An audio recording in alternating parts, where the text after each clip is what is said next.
Jusqu'à 9h30. Vous écoutez Que la Mauricie se lève. Catherine Lematin. Voici Catherine Gaudreault. Vous la connaissez très bien.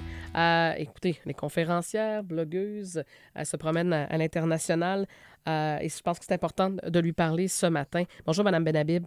Bonjour. Madame Benhabib, bon, évidemment, vous connaissez maintenant cette tragédie. Ça revient toujours avec le même genre de questions, à savoir, est-ce que ce genre de tragédie dans des mosquées, est-ce que malheureusement, on risque d'en voir davantage? Est-ce que les crimes haineux sont plus présents qu'avant, même chez nous? Écoutez, c'est difficile de jouer à Madame Soleil. Je pense qu'il faut rester prudent. En réalité, rares ont été les mosquées qui ont été ciblées où l'on a commis des attentats terroristes depuis une dizaine d'années. Donc le terrorisme, il faut le penser, il faut le conceptualiser dans un temps qui est suffisamment long. Donc depuis une dizaine d'années, il y a certainement eu des attentats terroristes, mais les attentats terroristes n'ont pas particulièrement ciblé les mosquées. Donc ça, c'est pour le premier point. Maintenant, pour le deuxième point, évidemment, cet attentat terroriste est absolument terrible, d'autant plus qu'il se passe dans un pays qui est relativement calme, qui n'est pas connu, qui n'est pas célèbre dans le monde, disons, pour son taux de criminalité, qui est davantage connu pour son harmonie, mais il y a visiblement quelque chose qui n'a pas fonctionné en termes de faire société ensemble, parce qu'on a aujourd'hui un individu qui se revendique d'une idéologie particulière, c'est-à-dire un suprémaciste blanc qui a décidé de tirer sur des gens paisibles qui faisaient la prière dans une mosquée. Madame Benhabib, vous venez de le mentionner, il y a peut-être quelque chose qui n'a pas fonctionné. Actuellement, qu'est-ce qui ne fonctionne pas? On doit mettre le doigt sur quoi lorsqu'on voit, vous le disiez, là pour l'instant, c'est un individu, quelqu'un qui parle au nom de plusieurs, mais qui agit seul. Qu'est-ce qui ne fonctionne pas dans notre société? Écoutez, moi je pense que le terrorisme, d'abord le terrorisme islamiste, qui s'est déclenché voilà longtemps, donc à partir de 2001 avec les attentats terroristes du 11 septembre 2001 qui ont frappé les États-Unis, je pense qu'on est rentré dans un cycle de violence qui n'a pas suffisamment été pris au sérieux, d'abord par les États, en ce sens qu'on n'a pas su faire le lien entre la matrice idéologique de l'islam politique et la violence et le terrorisme. Donc on a souvent fermé les yeux sur la matrice idéologique et on s'est davantage préoccupé sur la sécurité, sans pour autant, parler en profondeur de ce qu'était la matrice idéologique. Et donc, par conséquent, ça a laissé le champ libre à des courants d'extrême droite de se saisir de ces questions-là de l'immigration, ces questions-là de l'identité, ces questions-là de l'accueil. Eh bien, je peux vous dire qu'on a beaucoup de mal à en parler. Et quand on en parle, il y a des courants d'extrême gauche qui nous taxent d'être d'extrême droite, du seul fait que nous parlons de ces questions-là, du seul fait que nous voulons ne plus rendre tabou ces questions-là. Donc, voyez-vous, je pose les problèmes d'une façon lucide, mais dans leur grande complexité, parce qu'il y a en effet beaucoup d'enjeux qui sont soulevés à partir d'un geste. À partir d'un geste qui se passe dans un pays, on peut remonter le fil de l'histoire et on peut remonter jusqu'à 2011, mais je peux remonter à avant 2011. Et donc, si vous voulez, vous avez toute une frange de la population qui est réceptive au discours de l'extrême droite, qui se dit nous sommes là pour vous protéger contre ces méchants musulmans, parce que de toute façon les États ne posent pas les bons gestes. Donc il y a un discours qui est de cet ordre-là et qui a été évidemment amplifié par l'arrivée de M. Trump à la Maison Blanche et donc nous sommes finalement d'un côté avec un terrorisme djihadiste qui n'a jamais cessé, et de l'autre côté, avec un djihadisme d'extrême droite qui, lui, fantasme sur la pureté, sur l'homogénéité, mais l'autre aussi fantasme sur la pureté et l'homogénéité. Donc voilà en tout cas la lecture que je fais aujourd'hui un peu à froid de ce qui s'est passé en Nouvelle-Zélande. Madame Benhabib, justement, avec ce que vous venez de nous dire, bon, avec des attaques comme ça d'un discours à l'autre, les gens qui s'attaquent les uns les autres, bon, toi, t'es un extrémiste de droite. En bout de ligne, comment on va finir par empêcher ou arrêter cette roue de violence-là qui continue de faire des victimes? Comment on s'en sort de ça? C'est quoi vos pistes de solution? Moi, je pense qu'il faut débattre. Sincèrement, écoutez, j'ai pas d'autre solution que débattre des idées. Il faut apprendre à débattre des idées dans leur complexité, dans leur profondeur. Il faut arrêter de faire que du spectaculaire, que de surfer sur la vague. Il faut aller dans la complexité, il faut essayer de comprendre les choses et il faut sortir de ces identités religieuses qui nous confinent, qui nous emprisonnent.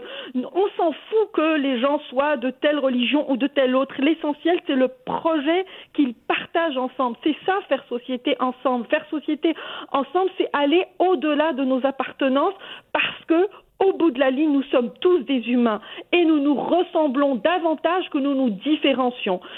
Ça, c'est pour la première piste. Par ailleurs, j'aimerais revenir sur ce que vous avez évoqué concernant Bissonnette. Ouais. Il faut être aussi prudent par rapport à ça parce que il y a un jugement qui a été rendu et j'ai comme l'impression que les journalistes n'ont pas lu le jugement. En tout cas, certains journalistes, parce que il est clairement dit dans ce jugement-là que l'acte de Bissonnette est un acte personnel, que ce n'est pas un acte idéologique, que ce n'est pas un acte politique. Donc, alors que pendant un an, nous avons beaucoup de journaux, beaucoup de journalistes ont surfé sur la vague comme quoi c'était un type d'extrême droite et ainsi de suite. Or, aujourd'hui, nous avons un jugement que nous pouvons lire à tête reposée, sur lequel nous pouvons méditer et le profil de Bissonnette, il a été clairement établi par le juge et donc on en sort avec cette sentence qui est ce qu'elle est, mais nous avons aujourd'hui une matière sur laquelle on peut réfléchir. Et donc, ce n'est pas parce que aujourd'hui un type en Nouvelle-Zélande, un terroriste en Nouvelle-Zélande fait un lien avec Bissonnette qu'il faut valider son lien et pour autant présenter Bissonnette pour ce qu'il n'est pas. Donc là aussi, je pense qu'il y a énormément de prudence à avoir parce qu'il ne faut pas tout mélanger non plus. Il ne faut pas non plus valider la thèse qu'au Québec, il y a une aile, d'extrême droite qui va passer à l'acte, qui va commettre des actes terroristes. On n'en sait strictement rien.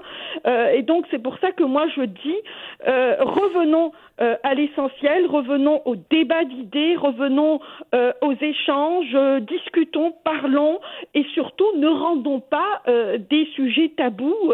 L'immigration n'est pas un sujet tabou. Lorsqu'on veut réduire les seuils d'immigration, on n'est pas forcément d'extrême droite. Bon, bref, voilà, il y a des tas de questions sur lesquelles on peut discuter, mais on peut discuter à partir de faits concrets, avec évidemment aussi une vision historique, parce que les choses, se projettent dans le temps. Donc, il faut avoir aussi une conscience historique pour parler de ces choses-là. Madame Benhabib, en terminant, il y a des auditeurs qui m'écrivent là, pendant notre entrevue. Entre autres, quelqu'un qui dit, Catherine, pourquoi l'islam est si craint et détesté par certains? Avez-vous une réponse? Écoutez, allez-y, je vous en prie, Catherine. Non, en fait, je vous pose la question. Avez-vous une réponse à ça? Parce que c'est une question qui revient souvent. Et l'auditeur, il dit, je regarde les choses aller. Pourquoi il y en a tant qui craignent ou qui détestent l'islam? Parce qu'il est intimement lié à la violence, il est intimement lié au terrorisme. Le terrorisme, il sait d'abord et il s'attaque toujours à des musulmans. Il a fait éclater des pays musulmans. Ouais. Le terrorisme, moi je viens d'un pays musulman qui a été ravagé par une guerre civile au nom d'un parti Dieu qu'on appelait le Front islamique du salut et qui ne s'est pas gêné pour assassiner des musulmans. Donc il y a une question qui est d'abord intrinsèque à l'islam, c'est-à-dire la révocation de la violence. J'aurais souhaité aujourd'hui vous dire que l'islam a réglé cette question-là, que pour toujours la révocation de la violence, c'est-à-dire l'utilisation de la violence à des fins politiques, c'est un débat qui est clos, mais malheureusement non. On en est encore là, on en est encore encore à cette problématique qui est essentielle en politique, c'est-à-dire légitimer une violence. Est-ce légitime d'utiliser une violence pour assassiner un adversaire politique qu'on considère comme un ennemi? Eh bien, l'islam en est encore là, malheureusement. Donc, c'est pour ça qu'il y a eu des vagues de violence, qu'il y a eu des vagues de terrorisme qui ont défiguré des pays, qui ont défiguré des États, qui ont défiguré des sociétés. Regardez ce qui se passe en Syrie, regardez ce qui se passe en Irak, regardez ce qui se passe en Libye. Bref, écoutez, les exemples sont extrêmement nombreux. Je pense qu'il y a des problèmes sérieux qui sont intrinsèquement liés donc à l'islam autant que religion, à l'islam autant que culture avec un grand S, et à l'islam comme civilisation, parce que oui, l'islam a été une grande civilisation, mais malheureusement le visage que nous offre aujourd'hui l'islam, eh bien, est une image qui est quelque peu répugnante parce que il y a des problèmes qui n'ont pas été réglés. Cela ne veut pas dire que les musulmans ne sont pas aptes à la démocratie. Cela ne veut pas dire que les musulmans n'aspirent pas à la démocratie. Il y a de grandes aspirations à la démocratie. Il y a de grandes aspirations à la justice. Il y a de grandes aspirations à l'égalité. Sauf que, eh bien, les États, les régimes qui sont en place, les groupes terroristes, eh bien, contrarient aujourd'hui ces aspirations-là. Merci, Mme Benhabib. Je vous en prie. Merci, au revoir. Jamila Benhabib, qui a bien sûr des opinions bien arrêtées. Lorsqu'il arrive de ce genre d'événement, elle demeure l'une de nos intervenantes les plus habiles aussi pour nous en parler. Elle vient d'un pays musulman, alors elle a beaucoup de choses à nous raconter.